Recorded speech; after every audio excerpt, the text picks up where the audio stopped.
ہے اگر کوئی مسلمان ہوتا تو اب تک پابند سلاسل جیل میں بند ہوتا اور اس کتاب پر پابندی بین بھی لگ چکا ہوتا، مگر اس کی جو رائٹر ہے پنڈت وید پرکاش ایک برامن ہندو ہیں اور وہ الہ آباد یونیورسٹی سے ایسوسیٹڈ بھی ہیں۔ وہ سنسکرت زبان کے ایکسپرٹ ہیں اور معروف ریسرچر اور اسکالر بھی ہیں۔ پنڈت وید پرکاش نے کال کی اوتار کی بابت اپنی اس ریسرچ کو انڈیا کے 8 مشہور و معروف ریسرچر پنڈتوں کے سامنے پیش کیا اور اپنے شعبے میں جو بالکل مستند جو ہے نا وہ گردانے جاتے تھے۔ ان پنڈتوں نے کتاب کے بغور مطالعے اور ریسرچ کے بعد یہ تسلیم کیا ہے کہ کتاب میں پیش کیے گئے حوالہ جات مستند اور اتھینٹک ہے۔ برامن پنڈت وید پرکاش نے اپنی اس ریسرچ کا نام کال کی اوتار یعنی تمام کائنات کے لیڈر رہنما رکھا ہوا ہے، اور ہندوؤں کی اہم مذہبی کتب میں دراصل ایک عظیم لیڈر کا تذکرہ بھی ملتا ہے جسے کال کی اوتار کا نام دیا جاتا ہے۔ سو پنڈت وید پرکاش گہری ریسرچ کے بعد یہ کلیم کرتے ہیں کہ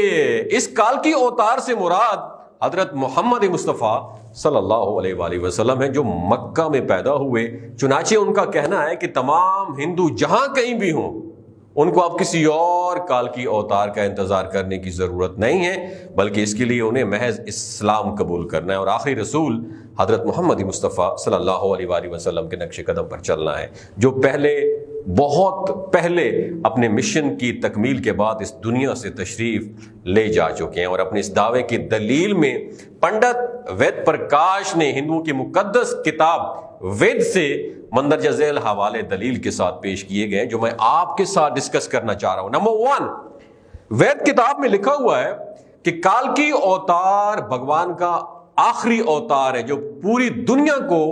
ڈی ٹریک ہونے سے بچائے گا، ایک ڈائریکشن دے گا، دنیا کو ایک رستہ دکھائے دے گا۔ اور ان کلمات کا حوالہ دینے کے بعد پنڈت وید پرکاش لکھتے ہیں کہ اس پیشن گوئی پریڈکشن کا اطلاق صرف حضرت محمد مصطفیٰ صلی اللہ علیہ وآلہ وسلم کے معاملے میں درست ہو سکتا ہے، اس کے علاوہ کسی کے اوپر بھی نہیں۔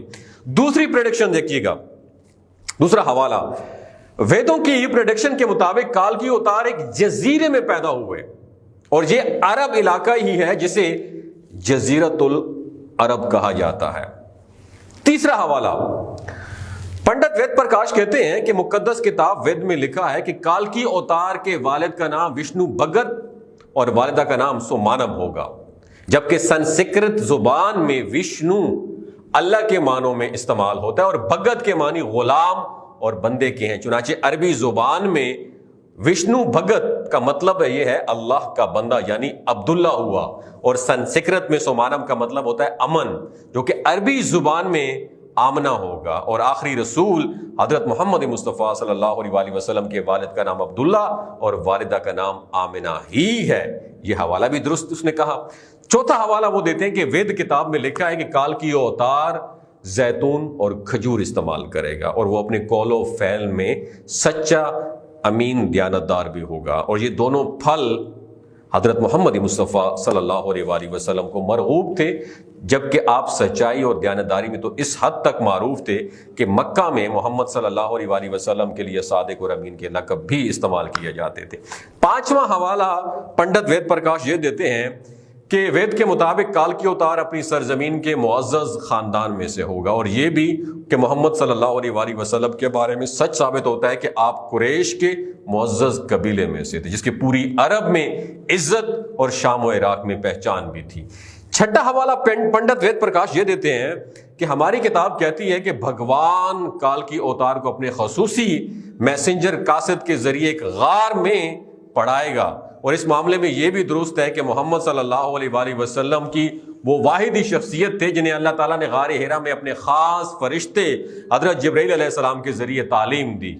ساتواں حوالہ یہ ہے کہ ہمارے بنیادی عقائد کے مطابق بھگوان کال کی اوتار کو ایک تیز ترین گھوڑا عطا فرمائیں گے جس پر سوار ہو کر وہ زمین و آسمان اور 7 زمین سار آسمانوں کی سیر کریں گے، اور محمد صلی اللہ علیہ وآلہ وسلم کا براق پر معراج کا سفر اس پریڈکشن کا مصداق بن کر اس کی بابت بالکل درست ثابت کرتا ہے۔ 8واں حوالہ یہ ہے،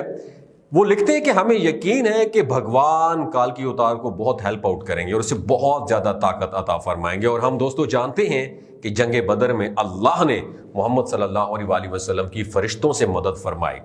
نواں حوالہ یہ ہے، وہ یہ کہتے ہیں کہ ہماری ساری مذہبی کتابوں کے مطابق یہ پریڈکشن ملتی ہیں کہ کالکی اوتار گھڑ سواری، تیر اندازی اور تلوار زنی میں ایکسپرٹ ہوگا۔ اور پنڈت وید پرکاش نے اس پریڈکشن پر بڑا خوبصورت تبصرہ کیا جو بڑا اہم اور قابل غور ہے۔ وہ لکھتے ہیں